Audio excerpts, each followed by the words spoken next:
Simple linear regression की हमारे पास lecture series चल रही थी, जिसके अंदर हमने टॉपिक ऐड किया है कोरिलेशन एनालिसिस। तो जैसे हमने सिंपल लीनियर रिग्रेशन के अंदर दो वेरिएबल को डिस्कस किया था। एक वेरिएबल को हम x का नाम दे रहे थे और दूसरा वेरिएबल हमारे पास y था। एक वेरिएबल डिपेंडेंट था और दूसरा इंडिपेंडेंट। तो कोरिलेशन एनालिसिस के अंदर हमने क्या चीज़ डिस्कस करनी है।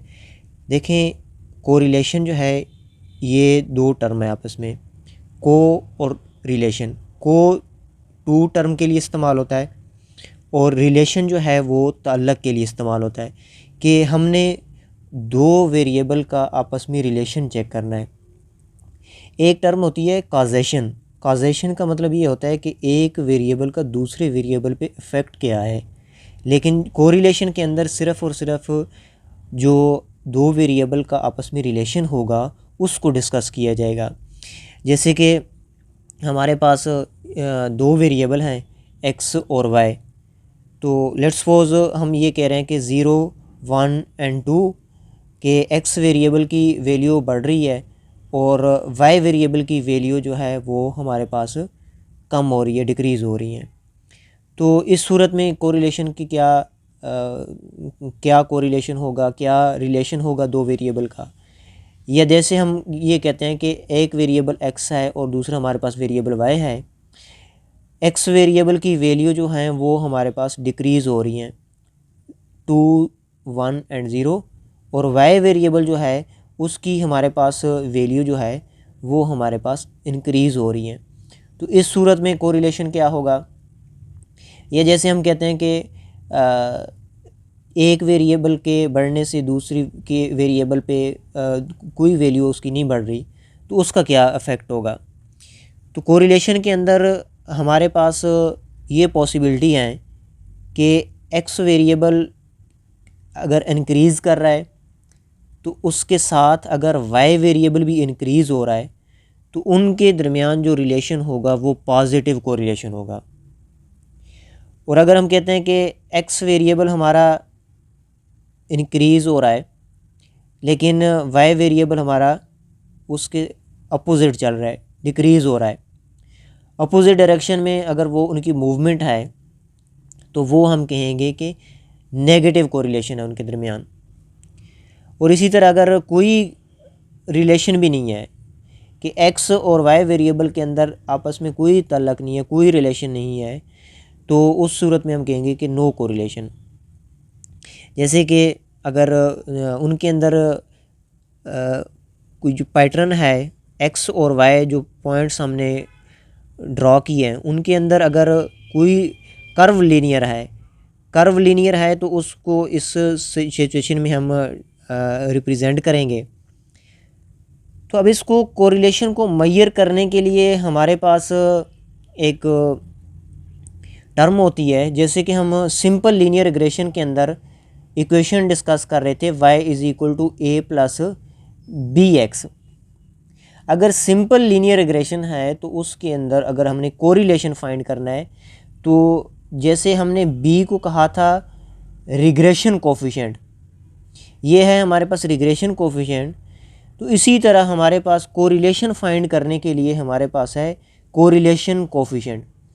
तो कोरिलेशन कोफिशिएंट को हम स्मॉल r के साथ रिप्रेजेंट करते हैं। तो स्मॉल r कैसे फाइंड करेंगे ये हमने इस सीरीज़ के अंदर ये चीज़ लर्न करनी है कि स्मॉल r कैसे फाइंड करते हैं।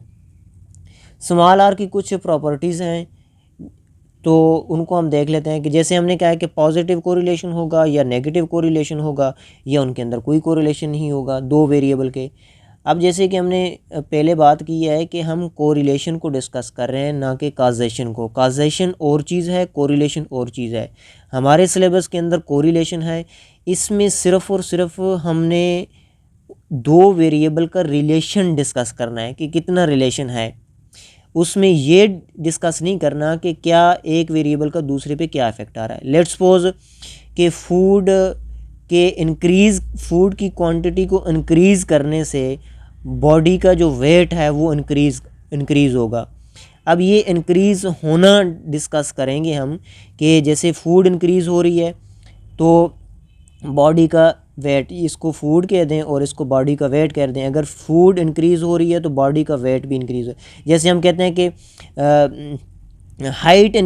हाइट इंक्रीज़ करने से जो एज है, एज या वेट हम कह दें, वेट भी इंक्रीज़ होगा। या इसके दूसरे अपोजिट हम ये भी देख सकते हैं कि एज इंक्रीज़ होने से जो हाइट है वो भी इंक्रीज़ होगी। तो इस सिचुएशन में हम कहेंगे कि जो कोरिलेशन है वो पॉजिटिव है।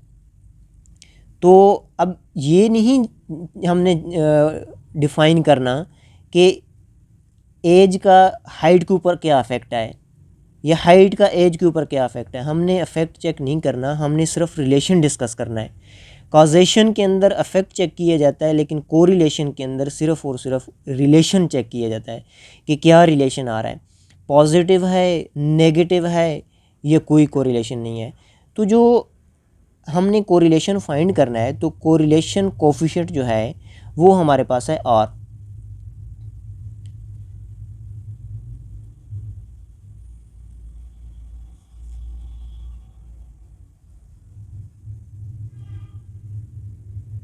कोरिलेशन कोफिशिएंट को हम स्मॉल आर के साथ प्रेजेंट करते हैं और इसको हम रो के साथ भी प्रेजेंट करते हैं,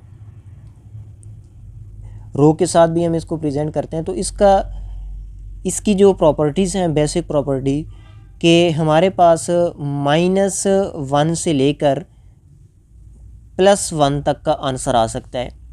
इसकी जो लिमिट है कोरिलेशन कोफिशिएंट की, वो हमारे पास है -1 to +1। अगर हमारे पास आर का आंसर माइनस में आ गया तो हम कहेंगे नेगेटिव कोरिलेशन है। अगर आर का आंसर हमारे पास +1 आ गया तो हम कहेंगे हमारे पास पॉजिटिव कोरिलेशन है। और अगर आर का आंसर हमारे पास 0 आ गया तो हम कहेंगे there is no correlation between two variable.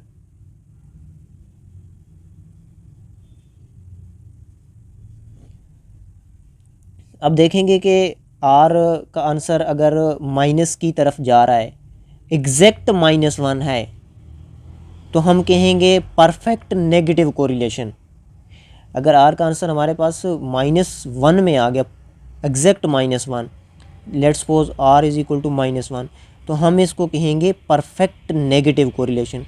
अगर आर का आंसर +1 में आ गया तो हम कहेंगे परफेक्ट पॉजिटिव कोरिलेशन। और अगर आर का आंसर 0 और -1 के दरमियान है, दरमियान में कोई भी डिजिट आ रहा है, लेट्स सपोज -0.05, तो ये सिर्फ हम इसको कहेंगे नेगेटिव कोरिलेशन।